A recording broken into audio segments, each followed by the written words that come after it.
They said she was cursed. They said she brought death to any man who looked at her. They said her own father begged the town to take her away before she ruined them all. That was why they dragged her into the center of Laramie, Wyoming, with a rough sack pulled over her head and rope around her wrists like she was a stray animal. The men laughed. The women turned their backs.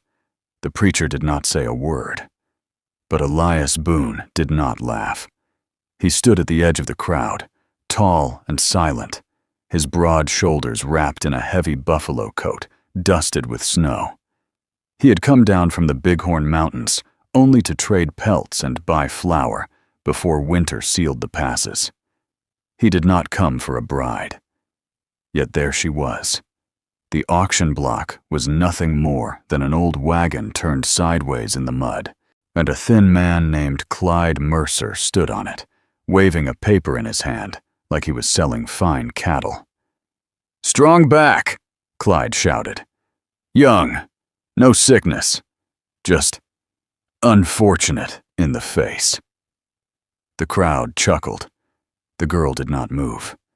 Even with the sack covering her head, Elias could see something strange about her posture. She was not bent in shame. She stood straight.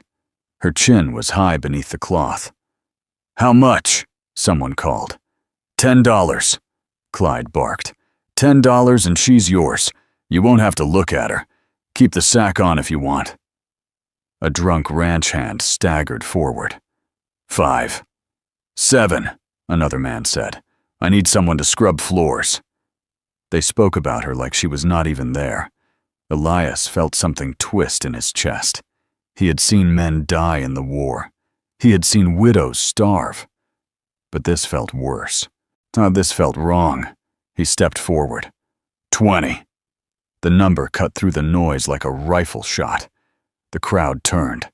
Clyde's eyes widened. 20! Boon, you sure? You ain't even seen her. "I'm buying her work," Elias said, his voice low and steady. "Not her face." The girl's hands tightened at her sides when he spoke. 30, Elias added, before anyone else could answer. No one topped it. Clyde grinned and grabbed the leather pouch Elias tossed onto the wagon. The coins clinked heavy. "Sold. She's yours, mountain man. Don't come crying when you see what's under that sack." Elias climbed onto the wagon. He untied the rope from the iron ring. He did not remove the sack. Not yet. "Walk," he said quietly. She stepped down beside him. They left town under a sky the color of steel. No one tried to stop them. The trail toward the Bighorns was long and empty. Elias had 2 horses. He mounted his chestnut stallion and tied the lead rope of the second horse to his saddle. He helped the girl onto it.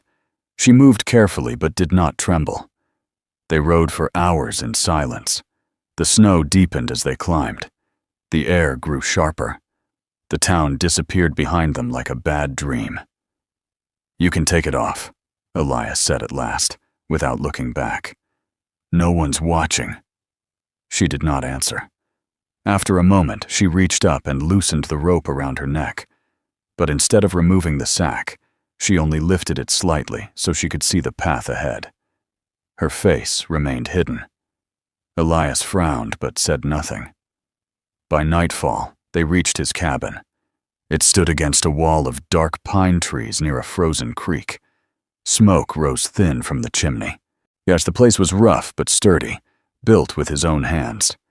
He dismounted and helped her down. Inside, the cabin was warm. A fire crackled in the stone hearth. The scent of pine filled the air. He closed the door behind them. "Take it off," he said. The girl stood in the center of the room. The firelight flickered against the burlap cloth. For a long moment, she did not move. "I won't scream," Elias added, "and I won't send you back." Her hands trembled slightly as they rose to the sack. She pulled it up and over her head. Elias expected burns. He expected twisted flesh or something terrible. Instead, he gasped. She was beautiful. Not in the soft, fragile way of city ladies. She had sharp features and strong bones. Her skin was pale against long, dark hair that fell to her shoulders. But it was her eyes that froze him in place. One eye was bright green. The other was deep gray like a storm. There was a scar along her cheek, thin but long, as if someone had cut her on purpose. She stared at him, waiting for disgust. "Well," she said, her voice steady. "Do I look cursed?" Elias stepped closer. He studied the scar. It was not an accident. It was a mark made with anger. "Who did that?" he asked quietly. "My husband," she said. The word hung heavy in the air. "I ran," she continued. "He caught me. He said no man would ever want me again, so he made sure of it." Elias's jaw tightened. "He told the town I was mad, that I tried to poison him. They believed him. And the sack? He said my face scared him." Elias felt heat rise in his chest. Not fear, not shame. Rage. "What's his name?" he asked. "Caleb Turner." Elias knew it. Turner owned half the cattle in the valley below Laramie. A powerful man, the kind who thought money made him untouchable. "He won't come up here," Elias said. "He will," she replied. "He doesn't let things go." Elias studied her again. "What's your name?" "Rebecca Hale." He nodded. "You can have the loft. I'll sleep down here." She blinked, surprised. "You're not afraid?" she asked. "I've seen worse than scars," he said, "and I don't believe in curses." The next days were quiet. Rebecca worked without being asked. She cleaned the cabin. She cooked with skill that surprised him. She mended his torn coat. She moved like someone raised in a proper house, not a farm. One afternoon, he returned from checking traps to find her sitting by the window, reading from an old Bible he kept on a shelf. "You can read?" he asked. She looked up. "My father was a schoolteacher." Elias sat across from her. "Why did you marry him?" he asked gently. Her hands tightened around the book. "I didn't have a choice." Snow began to fall harder that week. The mountains grew silent. On the 6th night, Elias stepped outside to bring in firewood. He stopped. Tracks. Fresh ones. Horse tracks. 3 sets. They circled the cabin and led back toward the valley. Elias's stomach went cold. He walked back inside slowly. "Pack what you need," he said. Rebecca looked at him, fear flashing in her mismatched eyes. "He found us." Elias grabbed his rifle from above the door. "Not yet," he said, "but he's close." Outside, a branch snapped. Then came the sound of hooves crunching through snow. A voice called from the dark. "Rebecca!" She went pale. Caleb Turner's voice carried through the trees like a snake's hiss. "Come home," he shouted. "You don't belong with that animal." Elias stepped in front of her. "You stay behind me," he said. The door rattled as someone slammed against it. "Open up, Boon," Caleb called, "or we burn you out." Rebecca's breathing quickened. Elias looked at her. "You know how to shoot?" he asked. She nodded once. He handed her a spare rifle. The first shot shattered the cabin window. Wood splintered. Smoke and cold air rushed inside. Elias fired back through the door. A man screamed. Rebecca moved to the side wall and aimed toward the shadows near the stable. Another shot rang out. More shouting. Caleb's voice roared in anger. "You think you can keep what's mine?" Rebecca's eyes hardened. "I was never yours," she whispered. Elias glanced at her and saw something fierce rise in her expression. Not fear, not shame. Strength. The door cracked under another heavy blow. Elias reloaded. "They'll try the back," he said. Rebecca ran to the rear window. She steadied her rifle and waited. The latch began to move slowly. Without hesitation, she fired through the wood. A body fell. Silence followed. For a brief second, the snow outside swallowed all sound. Then, Caleb shouted from somewhere near the tree line. "This isn't over!" Elias stepped to the broken window. Through the blowing snow, he saw a figure retreating on horseback.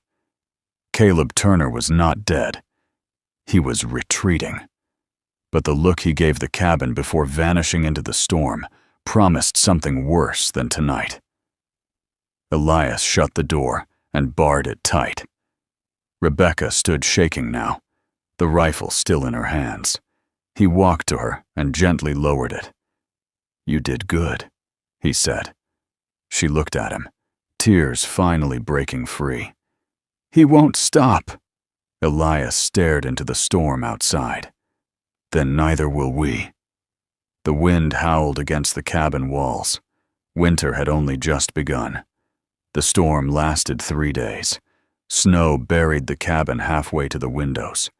The world outside turned white and silent. But Elias knew silence in the mountains never meant safety. It meant waiting. Rebecca moved through the cabin with purpose.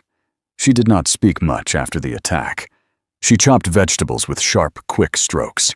She kept the fire alive. She cleaned the rifles and laid them side by side on the table. On the second night, Elias woke to the sound of her crying softly in the loft. He sat up on his cot near the door. "Rebecca," he called gently. The crying stopped. After a moment, she climbed down the ladder. Her hair was loose around her shoulders. The scar on her cheek caught the firelight. "I dreamed he found me again," she said. "Only this time, no one was there to help." Elias stood. He walked to the hearth and added a log. "He's flesh and blood," Elias said. "Not a ghost. And flesh and blood can bleed." Rebecca studied him. You talk like a soldier." "I was," he answered. "Union cavalry. I learned something in the war." "What?" "That fear is loud before a fight. But after the first shot, it goes quiet. Then it's just action." She nodded slowly. "You're not afraid of him," she said. "I don't like bullies," Elias replied. On the 4th morning, the storm cleared. The sky was bright and cold. Elias stepped outside to check the tree line. More tracks. Not just 3 this time. 5. They had returned during the storm and watched again. Elias crouched in the snow and studied the marks. The horses were heavy, well fed, not tired. Caleb was serious. He walked back inside. "They're not done," he said. Rebecca's hands froze on the cup she was washing. "How many?" "5 now." She took a breath. "And he won't stop until I'm back in chains." Elias looked around the cabin. "They won't attack in daylight," he said. "They'll wait for dark." Rebecca stood straighter. "Then we don't wait," she said. Elias raised an eyebrow. "We take the fight to him?" She met his eyes. "Yes." The idea hung between them like a spark near dry wood. "Caleb's ranch sits near the lower valley," Rebecca continued. "There's a supply barn at the edge of the property. If that burns, he loses winter feed." Elias studied her carefully. "You want revenge." "I want freedom," she answered. That afternoon, they saddled the horses. The ride down the mountain felt different this time. Rebecca did not sit quiet and hidden. She rode beside Elias, her rifle strapped across her back. They reached the valley near dusk. There's Caleb Turner's ranch stretched wide across frozen fields. The main house stood tall and painted white, with smoke rising from its chimney. The supply barn sat apart from the rest, stacked high with hay. Elias tied his horse in the trees. "You sure?" he asked. Rebecca nodded. They moved through the snow quietly. The ranch hands were inside, keeping warm. Rebecca crept toward the barn. Elias followed. Inside, hay bales rose high to the rafters. Barrels of feed lined the walls. Rebecca pulled a small lantern from her coat. Her hands shook slightly as she struck a match. Elias placed his hand over hers. "No going back after this," he said. She looked at him, eyes steady. There was never going back. She lit the lantern and tipped it into the hay. Flames caught slowly at first, then faster, when they slipped back into the trees as smoke began to rise. By the time the ranch hands noticed, the barn was fully ablaze. Men shouted. Buckets of water were thrown uselessly against roaring fire. Caleb Turner stormed out of the house, coat thrown over his shoulders. Elias watched from the shadows as Caleb stared at the burning barn. Even from a distance, Rebecca could see the fury twist his face. He scanned the tree line as if sensing her presence. Rebecca felt a strange calm settle inside her. "He knows," she whispered. "Yes," Elias said, and charged forward himself. Elias saw him through the smoke, rifle raised. 2 shots rang out at the same time. Elias felt heat slice across his side. He staggered, but stayed standing. Caleb's shoulder exploded red. He dropped his rifle but did not fall. Their eyes locked through the broken doorway. Caleb snarled like a wounded animal. "This ends tonight," he growled. He reached for his pistol. Rebecca stepped beside Elias. She raised her rifle calmly. "You already ended it," she said. She fired. Caleb Turner fell backward into the snow. Silence followed, whilst the remaining riders fled into the trees. Elias leaned against the wall, breathing hard. Rebecca walked slowly toward Caleb's body. Snow drifted gently down around him. She stared at the man who had branded her, hunted her, tried to own her. He lay still. No more shouting. No more chains. Elias stepped beside her. "It's done," he said. Rebecca looked up at the dark sky. For the first time since leaving Laramie, her shoulders relaxed. The mountains stood quiet around them. Winter air felt clean again. They dragged the bodies away from the cabin and covered them with snow. There would be questions come spring, but for now, the valley was silent. That night, Rebecca did not cry in her sleep. She climbed down from the loft before dawn and sat beside Elias at the hearth. "Thank you," she said softly. Elias shook his head. You saved yourself." She reached out and touched the scar on her cheek. "I thought this mark meant I was ruined," she said. Elias looked at her. "It means you survived." The fire crackled between them. Outside, the first light of morning touched the snowy peaks. Winter was still strong, but fear was gone. The valley stayed quiet for a week after Caleb Turner fell in the snow. No riders came up the mountain. No torches burned in the dark. The only sounds were wind through pine trees and the slow crack of ice along the creek. But Elias knew peace in the west never lasted long. On the 8th morning, he rode down toward the lower trail to check the old trading post near the fork in the river. He needed flour and salt. Rebecca insisted on coming. "You don't have to ride everywhere with me," he told her. "Yes, I do," she replied. "We face things together now." He did not argue.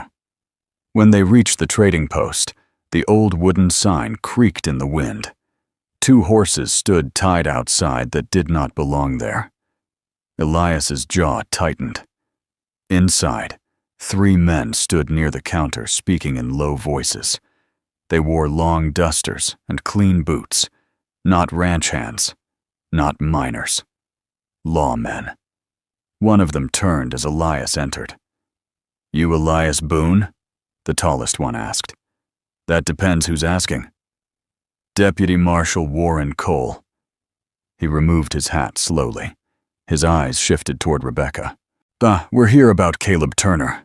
Rebecca's spine stiffened. What about him? Elias asked. He was found dead, Cole said. Shot. Witnesses say you and this woman were seen riding near his property the night his barn burned. Elias did not blink. Witnesses say a lot of things. Cole studied Rebecca's scar.